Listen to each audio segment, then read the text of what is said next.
Ho, ho, ho! Merry Christmas! It's me, Santa Claus.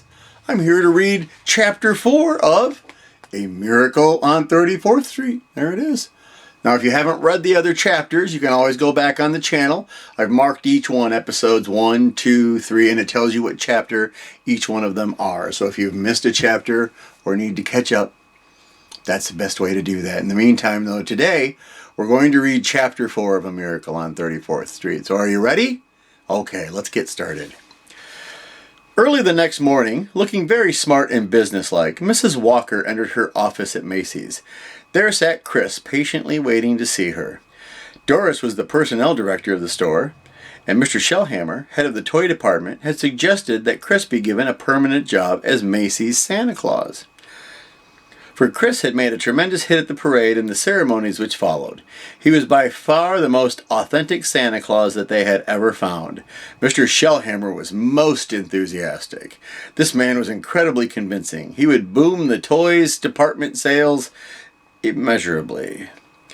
Chris told Doris that he would be happy to accept the job. Doris hired him instantly, grateful for having one headache less this year, for the Santa Claus had always been a problem. The salary and other details did not seem to interest Chris. Doris buzzed for her assistant, Miss Adams, who took him to the office and asked him to fill out an employment card. Chris sat down and filled out the form in a clear Spencerian hand. Name, Kris Kringle. That's me. Address, Maplewood Home, Great Neck, Long Island. Well, I happen to live at the North Pole, because Santa Claus. Okay.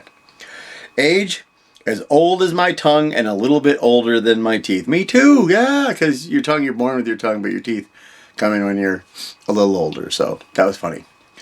He handed the card to Miss Adams. She glanced at it mechanically as she turned and started for Mrs. Walker's office. Thank you, Mr. Kringle. Mr. Shellhammer's waiting for you.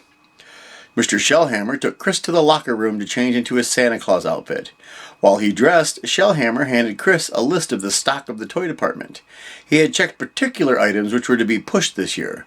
Chris nodded understandingly, and from the few remarks he made, he seemed to have an amazing knowledge of Macy's toys.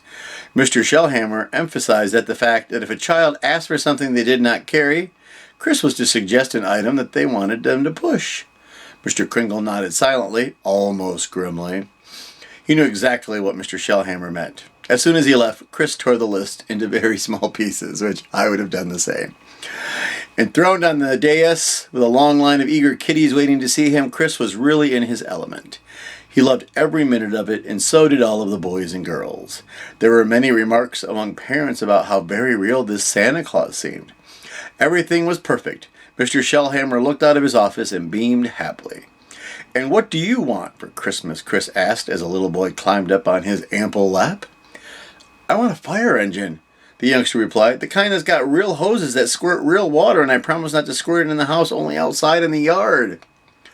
Behind the boy's back, his mother was frantically gesturing for Chris not to promise delivery on the fire wagon. She's like this. But Chris paid no attention. All right, Sonny, he said, I'm sure you're a good boy. You'll get one. Delighted, the child climbed down. Now it was mother's turn to say a word or two. She was fuming, but spoke quietly so that the boy could not hear. Why did you tell him that? They're not making that kind of fire engines. I've looked everywhere. Oh, but you can get them, Chris replied, at the Acme Toy Company at 246 West 16th Street. They're $8.50, a wonderful bargain. The woman stared in amazement. She couldn't believe her ears. Was Macy's Santa Claus sending her to another store? Chris replied that he certainly was, and he couldn't see anything particularly strange about it. After all, the important thing was to make the kiddies happy, and whether Macy's or Acme sold the toy didn't make any great difference. And so Chris continued as child after child climbed upon his lap. His only thought was for the youngsters. He wanted to be sure each boy and girl would get his or her wish for Christmas. If the toys seemed too expensive or Macy's didn't carry them, Chris told the mother just where she could get a less expensive train for Johnny, or she would find just the right doll for Judy. The parents were inevitably both surprised and pleased. It was unfortunate, therefore, that Mr. Shellhammer should have overheard Mr. Kringle advising a little boy's mother to go to Gimbel's for his skates. Gimbel's, of all places! Mr. Shellhammer went into a mild state of shock. As soon as he regained his self-control, he started for Mrs. Walker's office. He was determined to have Kringle fired right away. This was simply inconceivable. If word of it ever got back to Mr. Macy, the Lord only knew what would happen. Can you imagine firing Santa Claus? I don't think I'd like being fired. But as he proceeded through the store, he was stopped by a number of grateful mothers. They couldn't thank him enough for this tremendously helpful service. Instead of being merely commercial, Macy's Santa was actually being helpful to parents. It was a wonderful thing. The real Christmas spirit. They would never forget it. They would be regular Macy customers from now on. Mr. Shellhammer began to wonder. He stopped off at his own office, and there were many grateful messages and notes. Mr. Shellhammer sat down at his desk to think things over. Perhaps his first reaction had been wrong. "I think it's a wonderful idea," his secretary told him as she delivered another batch of notes.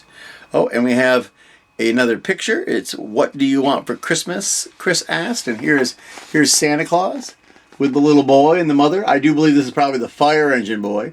He asked for a fire engine. Mom was, "They don't have them." Chris is like, "Yes, they do. Just got to go somewhere else." So there we go. Let's go ahead and finish the chapter, though, shall we?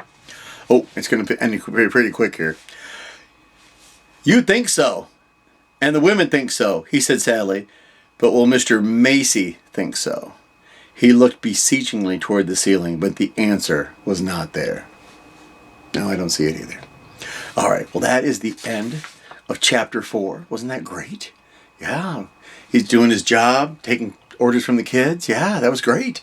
So we'll be back tomorrow with chapter 5. We're going along quickly with all of these. Once a day, I'll be here to read you a chapter. There's 18 chapters, but there are 25 days of Christmas. So I'll find other stories to read once we're done with Miracle on 34th Street and Christmas Eve. I'll go ahead and make sure to read 'Twas the Night Before Christmas, since that's the perfect time to read that story. So until next time, I'll see you. Bye. Merry Christmas.